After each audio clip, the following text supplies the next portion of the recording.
So, as a result of this target of San Juan Hill at Santiago, on June 24th of 1898, June 24th of 1898, Spanish and American armies clashed. And leading the charge of San Juan Hill was Theodore Roosevelt and his Rough Riders, which were that cavalry unit, right? So on June 24th of 1898, Spanish and American armies will clash, and it will be Theodore Roosevelt and his Rough Riders that will lead the charge of San Juan Hill. Now, fighting wasn't easy. Roosevelt lost 1,500 men in this particular battle for San Juan Hill. But at battle's end, he and the Rough Riders captured Santiago. And once Santiago was captured, what do you think the Spanish fleet tried to do, Jamie? Once Santiago was captured by the Americans, what do you think the Spanish fleet tried to do that were in the bay? If you had, what? They tried to flee. Very good. Okay, so once the city was lost, the Spanish fleet tried to get their fleet out of the harbor. Okay, they did not want their fleet taken. They had already lost the ground troops at Santiago, and they didn't want their fleet to be captured, so they tried to escape. Well, guess what? The USS Oregon met them in the harbor because they anticipated their possible escape. In a very short period of time, the USS Oregon and other American ships sank the Spanish fleet to the bottom of the Caribbean Sea. So the first ship to meet the Spanish fleet and keep them from escaping was the USS Oregon, and backed up by other American battleships in a very, very short period of time, the entire Spanish fleet lie at the bottom of the Caribbean Sea. Sank them to the bottom of the sea.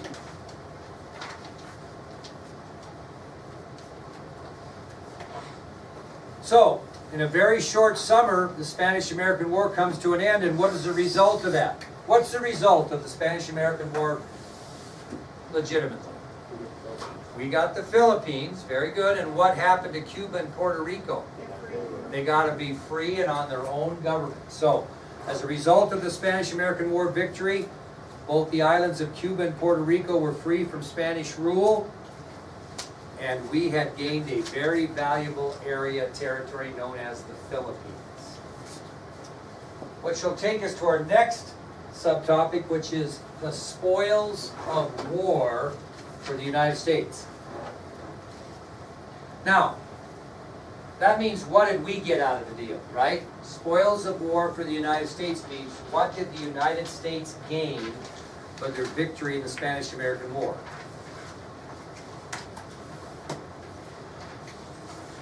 We already talked about one. What did we gain? Philippine Islands. Now, we were fairly kind. Even though we could have taken the Philippines for nothing, we actually gave Spain $20 million. So there was no question, what? That it was ours. That it was ours. Because you can always argue, right? Because you took it in battle. Well, we were smart there. Even though we probably could have taken them for nothing, but there might be a question, why don't we just pay for it and make sure they're ours? Okay, so that's what they did. It was good for diplomatic relations. So even though we really had the Philippines, we officially purchased the Philippines from Spain for $20 million. We gave them $20 million, which is probably a good move. Okay? What else did we get? Guam. We did. We got the island of Guam, which is not in the Philippine Islands, but is a major strategic air base that we wanted to have in the Philippines. So who owned Guam? Spain, and we got that too. We took Guam, which was a good move. We took Guam, which was an island in the Pacific that was a very crucial strategic area for air bases. Guess what else we got? We said we weren't going to make any move on Cuba, right? That was the Teller Amendment, but what did we take control of? Puerto Rico. That's where we got Puerto Rico. Okay? So what were the spoils for the United States? The Philippine Islands, which we in turn paid $20 million for, which was fair. We also gained the very important strategic military base island of Guam, and we also got possession of Puerto Rico. And what did Cuba get? Freedom, yeah, which turned out to be the bad deal for them. But anyway, what?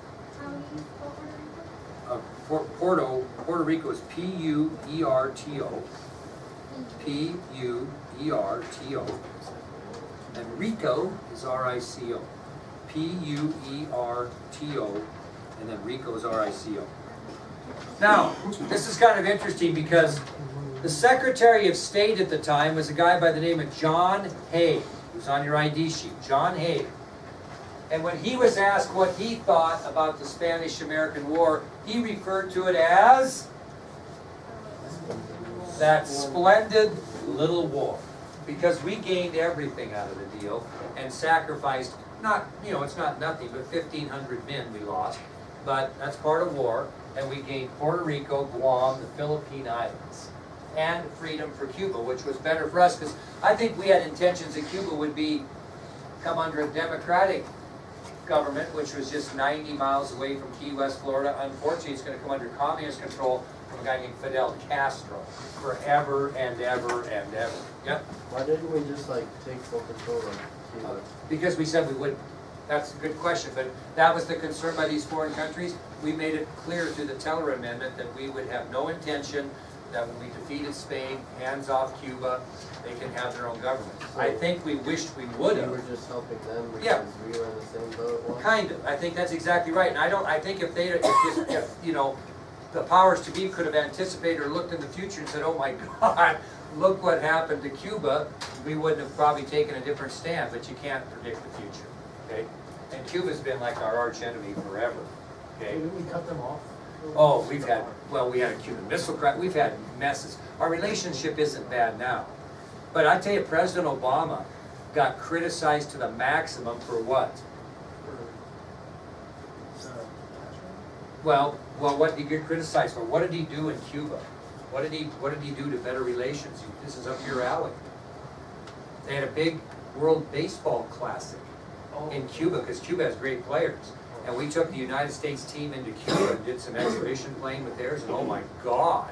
I mean, he got criticized to the nth degree for it, going into Cuba. I thought we shut off trade there. Well, we have, yeah.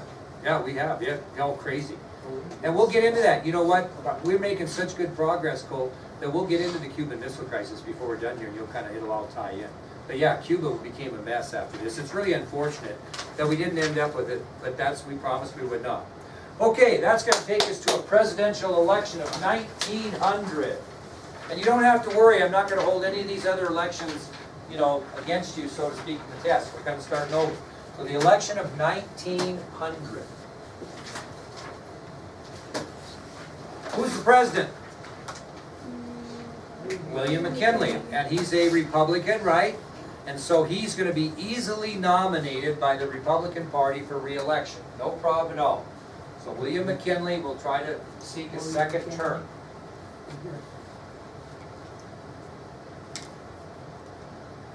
Now it's kind of interesting because the big talk at the convention is who is McKinley going to have run with him for vice president?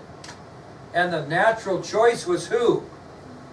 Theodore Roosevelt. But he wasn't all that popular with a lot of Republicans. They thought he was kind of an arrogant SOB. And some of the actions as Assistant Secretary of Navy kind of stepped on toes.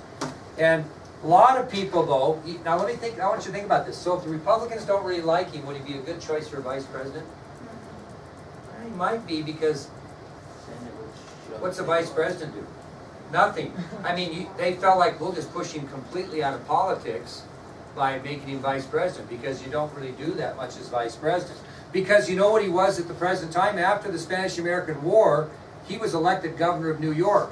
And he would have a lot more political power as governor of New York than he ever would have as vice president. So these Republicans that didn't like him said, yeah, let's go ahead and nominate him for the vice presidency, and we'll get somebody that we kind of like better to be the governor of New York, because the Republicans kind of controlled that state. So it was a weird deal. So many Americans who did not care for Roosevelt actually pushed for his nomination for the vice presidency because they wanted to push him out of active politics. He had been elected governor of New York after the Spanish-American War, and they thought, we'll get somebody else in there because that's a more powerful position, really, in politics. What do you think Roosevelt thought about that? Do you think he was willing to give up the governorship of New York to run for vice president? At first, he was very reluctant, but he eventually accepted and resigned. Well, he wouldn't have to resign the governorship until when? If he got elected. If he didn't get elected, then he would go back and serve as governor. So he accepts the nomination. He's kind of reluctant at first because he's not stupid. He can figure that maybe he's going to lose some political clout as vice president. You ever heard of John F. Kennedy? Obviously. Who was his vice president? Lyndon Johnson. Lyndon Johnson stated in his memoirs that the time that he served as vice president were the most miserable years of his life. He was Senate Majority Leader before he became vice president. He went from having all the power in the world to having none, just like that. So it's not a great position to be in. Now, the Democrats nominated William Jennings Bryan again. Not a bad candidate. Isn't going to win. So, yeah, Democrat, William Jennings Bryan.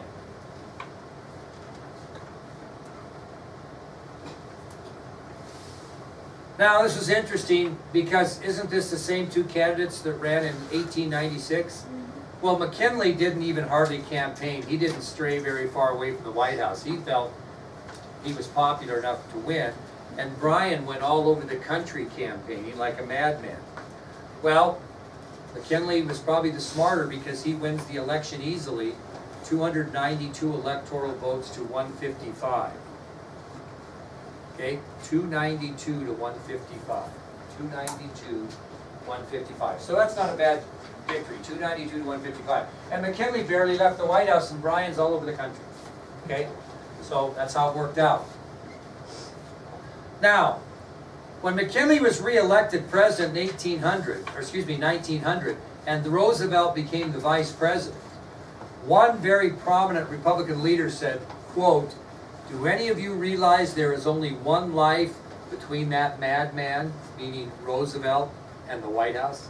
So all of a sudden they thought, oh my God, how's that going? Anyway, can you imagine that? So once he got elected, they went, oh my God, we have a problem here. If something happens to McKinley, we're stuck with Roosevelt. And guess what's going to happen? Something to McKinley. Yeah. Yeah. Well, you can. Okay. Don't any of you realize that there is only one life between that madman and the White House, and that madman meaning Roosevelt? Don't any of you realize that there is only one life between that madman, Roosevelt, and the White House? So, all right. That'll take us to a profile on William McKinley, which will also talk about what? His assassination. So we'll tell you about President William McKinley. He was born on January 29th, 1843 in Ohio. Another Ohio president. William McKinley was born on January 29th, 1843 in Ohio. Anybody know what his ancestry was? Where his great-great-grandfather came from? McKinley? Jewish. Ireland. Very good, Mrs. Montoya. He was of Irish ancestry. His great-great-grandfather had sailed to America in 1743 from Ireland. So his family roots will go back to Ireland because his great-great-grandfather sailed to America and became part of the American colonies in 1743. Well, he was an Ohioan. He went to elementary school in Ohio. He went to high school in Ohio. He went to college in Ohio at Allegheny College. Allegheny College. So he attends both elementary and secondary school in Ohio, and eventually goes to college at Allegheny College. Now let's think about this. He's born in 1843. He graduates from high school. Let's just kind of round it off. That'd be like 1860. 1861, right? And then he goes to college about 1861-ish, 2-ish, and what happens? He's got to leave college because what's happened? Civil War. Very good, broke out. So he doesn't finish college at Allegheny College at that point. He's forced to return home from college because of the outbreak of the Civil War. Now, do you remember when President Lincoln asked for 75,000 volunteers at the outbreak? McKinley was the first man from his hometown to volunteer. He was first in line in his hometown. You don't have to write this down, but he was from Niles, Ohio. He was the first man from Niles, Ohio, to get in line and volunteer when Lincoln asked for those 75,000 volunteers. He was the first guy in line.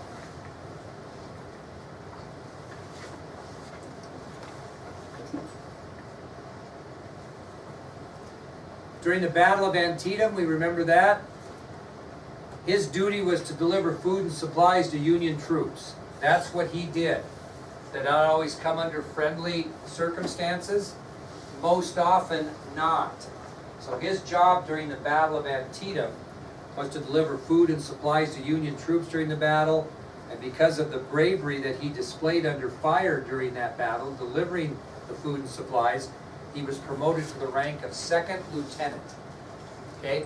So his job during the Civil War, especially at the Battle of Antietam, was to deliver food and supplies to Union troops that were fighting in that bloody battle. And as a result of that, because of the bravery he showed doing that under fire, after the battle he was promoted to the rank of second lieutenant. And when he left the Civil War, he had earned the rank of major. So he did pretty well there. So he was promoted to the rank of second lieutenant after the Battle of Antietam, and by the time he left the Civil War, when it was over, he had earned the rank of major. Well, after the Civil War in 1871, he married Ida Saxton, and he decided to go decided to go into politics. So in 1871, what do you think he did when he got back from the Civil War? Back to college, right? Got out of college, but then in 1871 he married Ida Saxton and decided that he was going to go into politics. Okay? And what's usually, when we talk about these people, what's the first major political position they hold? No? Member of the House of Representatives. And so he's elected to the House of Representatives in 1876.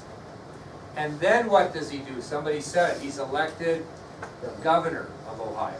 So he starts out his political career by being elected to the House of Representatives in 1876. He serves time in the House of Representatives and then becomes governor of Ohio as well. And we know that he was elected president in 1896, right? And re-elected in 1900. So he has a pretty distinguished political career. Unfortunately, we're going to get into shortly that it ends tragically. Okay, so he serves in the House of Representatives. He serves as governor of Ohio. He's going to be elected president in 1896 and 1900. And here's what happens. On September 6th of 1901, on September 6th of 1901, he is in Buffalo, New York, at a speaking engagement. On September 6th, 1901, President McKinley was in Buffalo, New York, at a speaking engagement.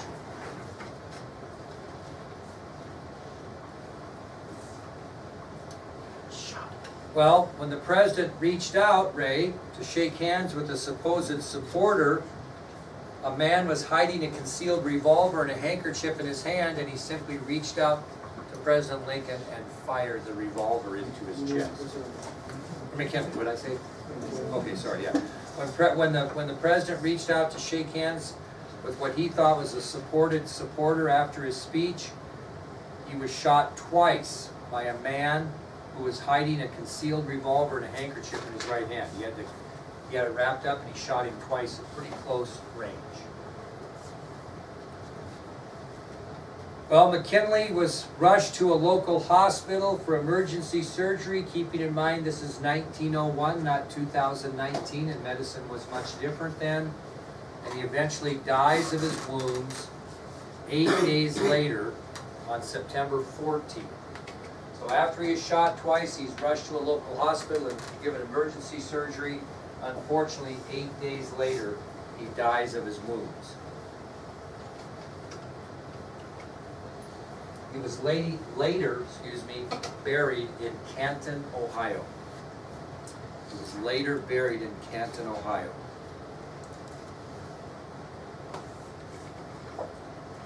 The president's assassin was Leon F. Czolgosz. Leon F. Czolgosz. It's not spelled like it sounds. It's on your ID sheet. Leon F. Czolgosz, who was tried and convicted and later electrocuted for the murder of President McKinley. So the president's assassin was Leon F. Czolgosz, who was arrested, tried, convicted, and later electrocuted for the murder of President McKinley. Upon hearing the news of McKinley's shooting, not death, shooting, Vice President Theodore Roosevelt made his way to Buffalo. He would certainly keep paying attention to the president's condition for the next 8 days. And after President McKinley's death, Theodore Roosevelt was sworn in as the 26th President of the United States. So Vice President Roosevelt made his way to Buffalo shortly after the president had been shot. And after his death, Roosevelt was sworn in as the 26th President of the United States. Now he holds one distinction. To this day and